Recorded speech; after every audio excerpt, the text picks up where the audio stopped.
Sebuah video merekam saat kapal wisata Zaro Express terbakar di tengah lautan dalam pelayarannya ke Pulau Tidung, Kepulauan Seribu, Jakarta.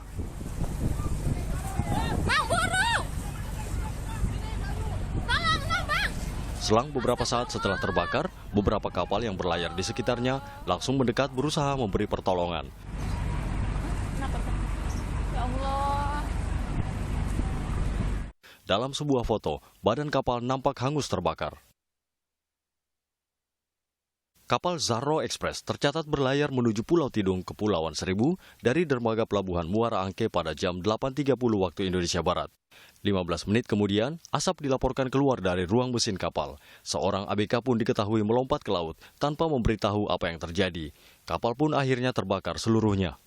Sekitar jam 10 waktu Indonesia Barat, petugas dan kru kapal lain di sekitarnya mulai mengevakuasi.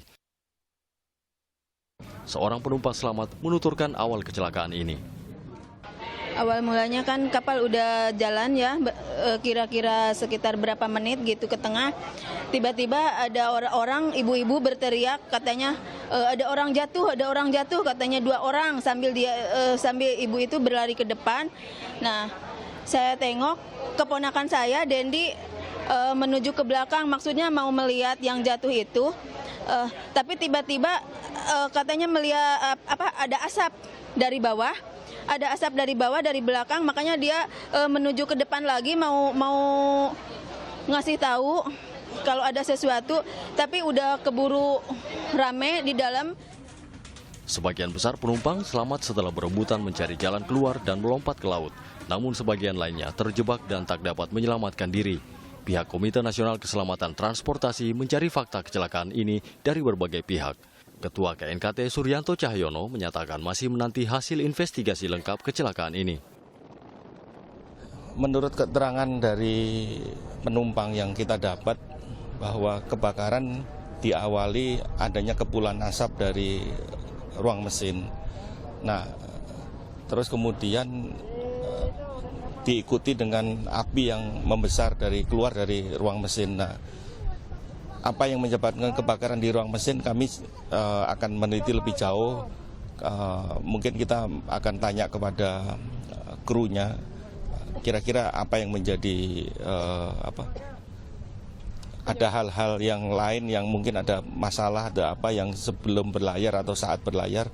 Nah, itu mungkin nanti kita bisa awali dari situ. Kalau memang diperlukan, kita juga akan mengangkat bangkai ini untuk diinvestigasi lebih. Dugaan over capacity, apakah memang kapal yang muat ini mengangkut lebih daripada penumpang yang dari kapasitasnya, Pak? Menurut catatan yang sertifikat kapalnya, kapasitas kapal ini 285 dan DWT-nya cukup besar, sekitar 106 DWT. Dan yang kami dapat laporan dari KSOP Muara Angke ini, penumpangnya kurang lebih 100 orang. Jadi kalau over capacity enggak, jadi masih di bawah kapasitinya. Kalau kapalnya berjumlah 200 lebih kapasitasnya, berarti sejumlah juga dengan life jacket atau pelampung yang tersedia di dalam kapal, begitu Pak? Minimum sama dengan jumlahnya, tapi biasanya harus lebih, kurang lebih 10% atau 5%. Dari data sementara, korban meninggal dari terbakarnya kapal wisata Zaro Express tercatat sebanyak 23 orang. 3 orang diantaranya sudah teridentifikasi di Rumah Sakit Polri Kramat Jati. Korban luka sebanyak 17 orang. Korban selamat tercatat sebanyak 194 orang. Pencarian terhadap 17 orang penumpang masih terus dilakukan. Tim Liputan Kompas TV.